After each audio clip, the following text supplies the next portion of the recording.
So over the years, we've seen Wilson make some fantastic high quality irons in the range, and no different in the current iron range with the staff blade model, which I actually have in my bag that sells. But what are they like in that driver compartment? Maybe not stacking up to what they deliver in the irons, you could possibly argue. So we're going to take a look. They've just launched the brand new 2021 range of woods in the way of the D9. So we've got the driver, we're going to test it. We've got TrackMan on the floor. Does this compete against the big boys in that driver category? We're going to find out.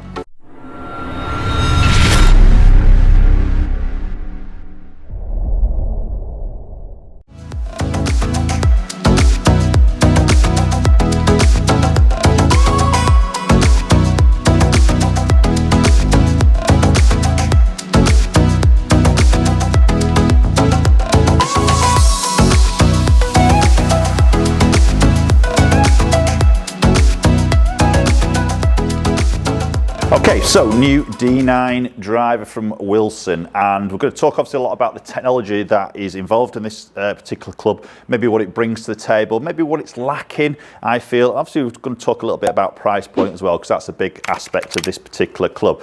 First of all though, as always, we're going to look at it in that first playing position, and I think when you pick a driver up out the rack in the shop, for me, it's straight down into that playing position. What's my first instincts? And I tell you what, this is a really nice shape. It's a good looking driver. It's got just a nice sort of rounded back section. We've got that black gloss with a bit of that carbon just showing through on the back section of the driver. A little bit of subtle lipstick on the around the back edge.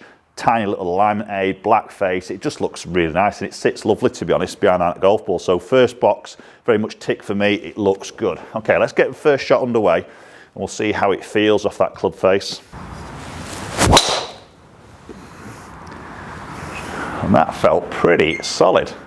Nice ball flight, a little bit on the higher side maybe there, but decent flight on that. Good launch around that sort of 12. Great spin number there, really good carry there, so straight away out of the blocks there at a 289 carry, really good. Okay, so just going to test a bit of forgiveness there. It's a little bit high toe, it's flown nice, it's flown pretty neutral. A bit more in that high toe section, so that ball speed's just dropped off a tiny bit there. But the spin's nice and controlled. 282 as a missed strike.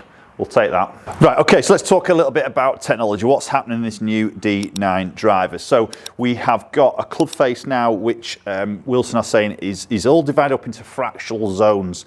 So ultimately every millimetre has been very fine-tuned to maximise ball speed, not just in the centre of the golf club, but also across that whole club face. So again, it's that talk about speed on your miss hits, trying to keep that ball speed up as much as you possibly can. And again, we see that composite head, which we have seen in previous models of Wilson drivers. Again, it's saving weight, it's replacing that titanium and crown, replace it with that 3-layer carbon, which have got weaves going in different directions to obviously give it stability and strength, but obviously saving that weight, then reposition that weight lower and get that CG down low in that club face for that sort of better launch, better spin characteristics. We've then got a weighted screw at that back section, which I believe you can purchase or opt for 2 different weights. I've got the 10 gram weight in there, but you can have a super light 3 gram weight also. Obviously putting more weight with a 10 gram is going to just increase that MOI, that stability, that CG being pulled further back and down, which is obviously going to create a little bit more or higher MOI, less twist in that club face again on those miss hits, so makes it a little bit more forgiving.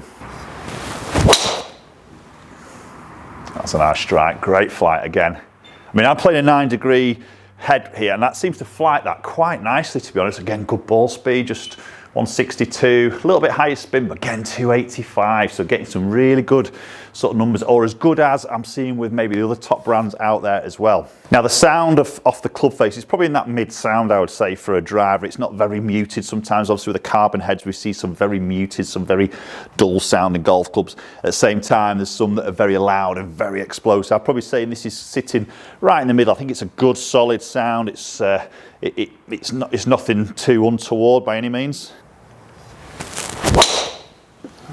Okay, that's going to test a bit. That's a little bit low in the face. That's typically my miss. I mean, that's flown great. That's hitting the fairway. On the golf course, I'm taking that all day long. Okay, that's good ball speed for a slightly low strike. You can see that launch low at 8.7 because of my low strike. Spin goes up naturally because of the low strike.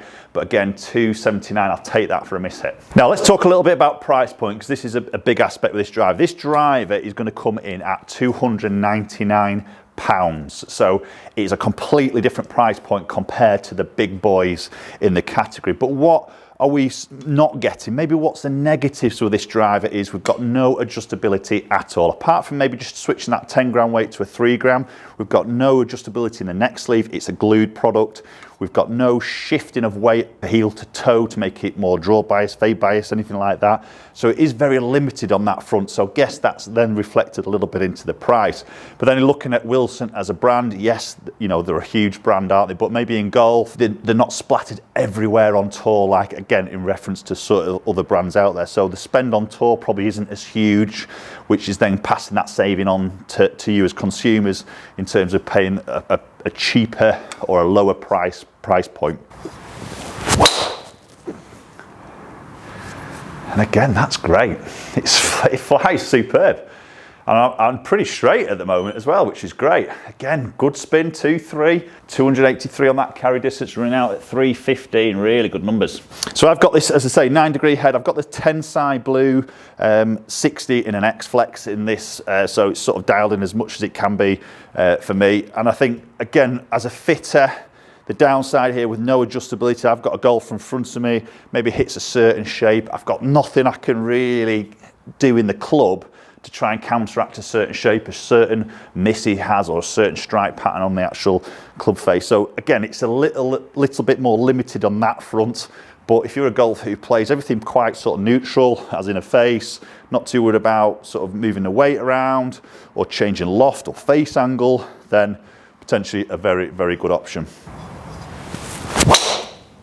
Oh, I've ripped that. That felt really good.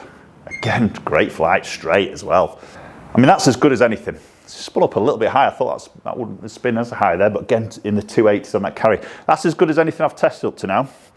You know, very good driver from Wilson, a very, very different price point at $299. Let's go and check a few numbers out, a little bit more detail, and see how that is exactly performing. So obviously, as we saw, dispersion-wise, fantastic on those 6 shots that I've hit. Really nice and tight on that dispersion, which is great. And then looking into the numbers there, so we can see club head speed typically sitting where I am at the moment, around that 111, 112 mile an hour mark, so there's no difference on that side of things. Ball speed at just short of that 162 on average. Maybe just see that that slight difference. I think that was that toe strike, wasn't it? That little bit sort of high toe strike. I lost a little bit of ball speed there through that strike. But looking at launch, 11.4, a good, nice sort of spin number for me, that 2.7 area. I think, yeah, when we get that sort of right launch and right spin, we sort of, you know, sort of hitting some good numbers there for me, you know, into those 2 high 80s of that carry distance there, which is great. And I think I've still got a bit to optimize in there, you know, 1.45 on that smash. I think, you know, I've got a little bit I could sort of tune out of that in a way. Maybe differences of shafts, etc. Like I say, they've sent me a Tensai Blue in an X, which is the right flex for me. Maybe some different shafts I could just squeeze, maybe a little bit more out of that. Okay, so there we go. There's the new driver from Wilson for 2021, the D9. I've got the fairway woods, the hybrid reviews, and also the new D9 irons coming very, very soon. If not, they're already on my channel. You can go and check those out for a more in-depth view of those. But for the driver, I think that's a great driver. You know, the downside of it is no adjustability. That is probably the big issue for me. But having said that, it flexes in the price point at £299. Big difference from the other big boys in that driver category. And for me, what I've just seen there with club head speed, pretty much the same as I've been seeing with the other big brands. Ball speed, very much the same. Distances, very much in that same. So it's competing with those, but a very, very different price point. Love to hear your thoughts, as always. Wilson as a brand. Also, D9, would you put that into the drivers you may want to go out and test for 2021? It's a busy area, that driver category for 2021. Interesting to hear your thoughts as always. Appreciate you watching the video. If you've enjoyed it and you haven't subscribed, make sure you hit that subscribe button, ring that bell so you get future notifications. Any videos land on my channel, you'll be one of the very first ones to watch it, and hopefully we'll catch up with you all very soon.